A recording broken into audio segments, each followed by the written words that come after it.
రే ప్రసాద్, ఏం చేస్తున్నావురా? దేవుడికి దండం పెట్టుకుని పని స్టార్ట్ చేస్తున్నాను అన్న. దండం పెట్టుకొని స్టార్ట్ చేస్తావా? దేనికి?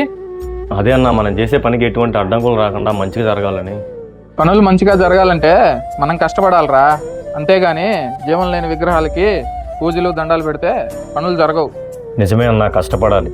ఆ కష్టపడే శక్తిని ధైర్యాన్ని ఇచ్చేది ఈ నమ్మకమే కదన్నా. ధైర్యం నమ్మకం అనేవి నీలో ఉండాలిరా, ఈ మట్టి బొమ్మలో కాదు. నువ్వు చెప్పినట్టు దేవుడు అనేవాడు ఉంటే ఎందుకు మనుషుల్లో ఇన్ని భేదాలు? అందరిని ఒకేలా చూడాలి కదా. దేవుడు మనుషులను మాత్రం సృష్టించాడన్న. ఈ భేదాలు అన్నవి మనం సృష్టించుకున్నవి. సరేరా, నువ్వు అన్నట్టు దేవుడు ఉన్నాడే అనుకో, మరేడి కనిపించడే? కనిపించిన దాన్ని నమ్మే అలవాటు మాకు లేదు. గాలి కూడా మనకు కనిపించదన్న, కానీ అది ఉందని మనకు అనిపిస్తుంది. అలాగే దేవుడు కూడా కంటికి కనిపించకపోవచ్చు, ఉన్నాడన్నదే మన నమ్మకం. మాటలు బాగా నేర్చావురా, అయినా మట్టి బొమ్మ గురించి మనకెందుకు టైం వేస్ట్? పోయి టిఫిన్ చేసి పని చూడిపో. సరే అన్న, దేవుడి మీద నమ్మకం ఎప్పుడు వస్తుందో ఏంటో మనసుకు.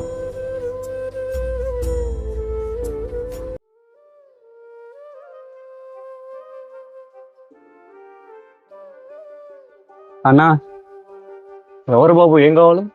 2 రోజుల నుంచి ఏమీ తినలేదన్నా, ఆకలిగా ఉంది. కొంచెం ఏదన్నా ఉంటే పెట్టన్నా.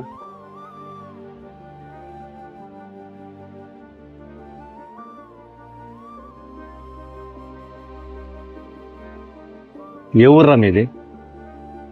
ఒక ఊరంటూ ఏం లేదన్నా. మీ అమ్మ నాన్న పేరేంట్రా? నాకెవరూ లేరన్నా, అనాథని. మరి ఇంతకాలం ఎక్కడున్నావురా? అనాథాశ్రమంలో ఉన్నా అన్న.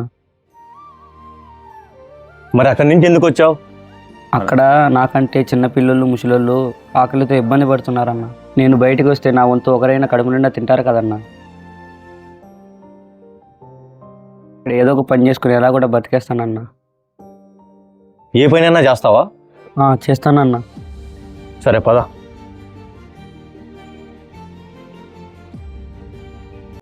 అన్నా, ఏరా, పని చేయకుండా ఇటు వచ్చావు? ఈడెవడు? వీడికి ఎవరూ లేరంటన్నా, పనిస్తే మన దగ్గర పని చేసుకుంటూ ఉంటాడు. ఈడెవడు? ఈడు బ్యాక్గ్రౌండ్ ఏంటి తెలియకుండా ఎలా పనిలో పెట్టుకుంటావు?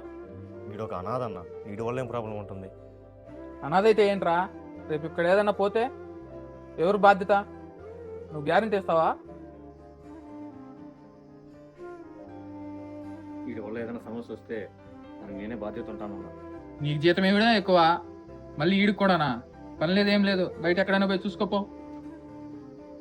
నా జీతం ఏం వద్దన్నా, 2 పూట్ల అన్నం పెడితే చాలన్నా. అన్నం పెడితే చాలు, పని చూస్తే ఇంకా చాలా మంది పైగా జీతం కొనుక్కుంటున్నారు. 2 పూట్ల అన్నం పెట్టే. సరే, పోయి పని చూసుకో జాగ్రత్తగా. సరే పద. జీతం ఎందుకు వద్దన్నావురా? డబ్బు సంపాదించేది కడుపు నుండి తినాలనే కదన్నా. సరే పద. మళ్ళీ ఏమన్నా దింగారు చెప్తానా కొడుక?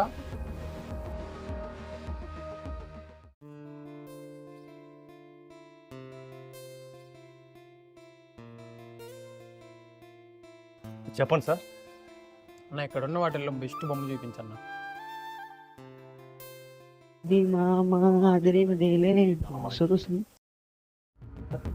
మళ్ళీ ఏమన్నా దింగారు చెప్తానా కొడుక?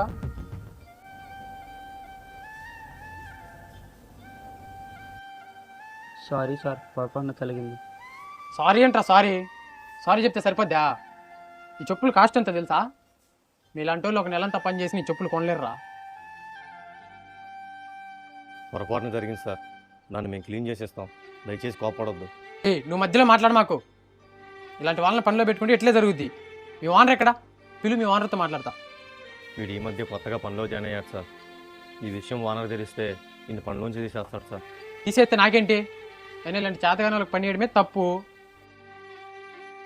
వీడికి ఎవరూ లేదు సార్, మాకు కష్టాల్లో ఉండవు, ఏదో పొరపాటున జరిగింది, ఇది ఒక్కసారి వదిలేయండి సార్. ఏమైంది? ఏంటి గొడవ? ఎవరు మీరు? దీనికి ఓనర్ నేనే. మళ్ళీ ఏమన్నా దింగారు చెప్తానా కొడుక?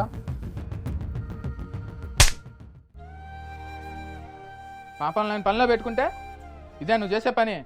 ఒంట్లో భయం లేకుండా పోయింది. కస్టమర్తో ఎలా ఉండాలో ఎలా ఉండకూడదో తెలియదా? అమ్మా బాబు ఉండింటే ఏం చేయాలో ఏం చేయకూడదో తెలుసుండేది. గాలికి పెరిగినోడికి ఏం తెలుస్తుంది?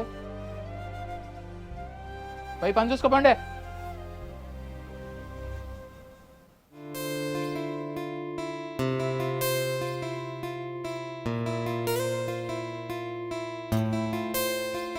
ఎరా ఉండాలని ఉందా పోవాలని ఉందా? తప్పు అతనిదే అన్న, చిన్న విషయానికే చేసుకున్నాడు. తప్పు ఎవరిదన్నా కానీ అతను కస్టమర్ అంటే దేవుడితో సమానం. నీకు జీతాలు ఇచ్చేది కస్టమర్కి ఎదురు చెప్పడానికి కాదు. కస్టమర్ ఏమన్నా పడాలి, మూసుకొని పని చేయాలి.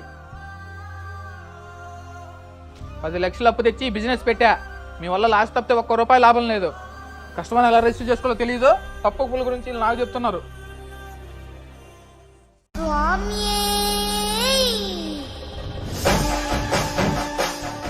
చెప్పండి అన్న, ఏం కావాలి? ఏం కావాలేంటన్నా? వినాయకుడి విగ్రహం బుక్ చేయడానికి వచ్చాము.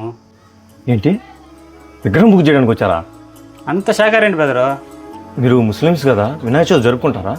మొత్తం ఏదైతే ఏముంది బ్రదరు, పండగంటే అందరం కలిసి ఆనందంగా జరుపుకునేది.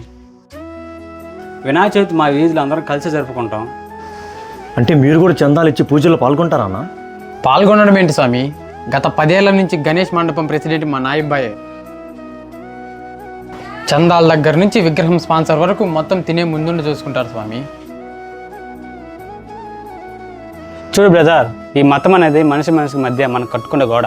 దేవుడు అందరికి ఒకటే, కానీ మనం పిలిచే పేర్లే వేరు. మా రంజాన్ పండగకి వీళ్ళంతా వచ్చి బిర్యానీ తింటారు. అలాంటప్పుడు వాళ్ళ పండగలలోని భాగం కాకపోతే ఎలా? పండగలు అందరిని కలపాలి కానీ విడదీయకూడదు బ్రదర్. నిజంగా ఎంత మంచి మాట చెప్పారన్న. మన దేశంలో ఇలాంటి ఐక్యత చూస్తుంటే చాలా ముచ్చటగా ఉందన్న. ఐక్యత అనేది ఎక్కడో లేదు బ్రదర్. పక్కవాడి కష్టం మన కష్టం అనుకోవడంలోనే ఉంది. మీ మనసు చాలా గొప్పదన్న. మనుషులను కలిపేది నిజమైన పండగని ఈరోజు నిరూపించారు. చెప్పండి అన్న, మీకు ఎలాంటి విగ్రహం కావాలి?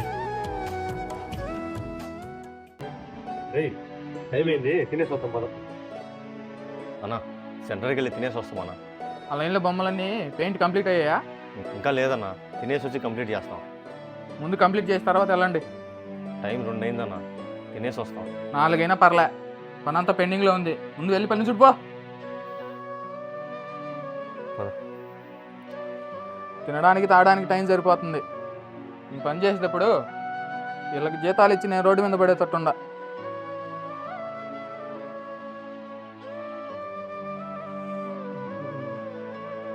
అన్నా ఆకలిస్తుందన్నా. కొంచెం కంప్లీట్ చేసి వెళ్దాం అన్న, కాసేపు ఆగు.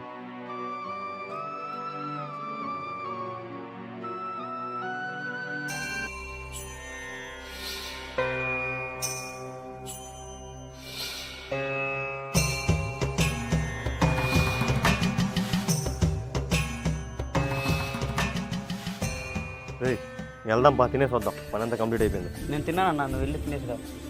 తిన్నావా? ఏం తిన్నావురా? అక్కడ అరటి పనులు ఉంటే తిన్నానన్నా. బయట పనులా? ఇక్కడ ఎలా వచ్చినాయి? ఏమో తెలియదన్నా.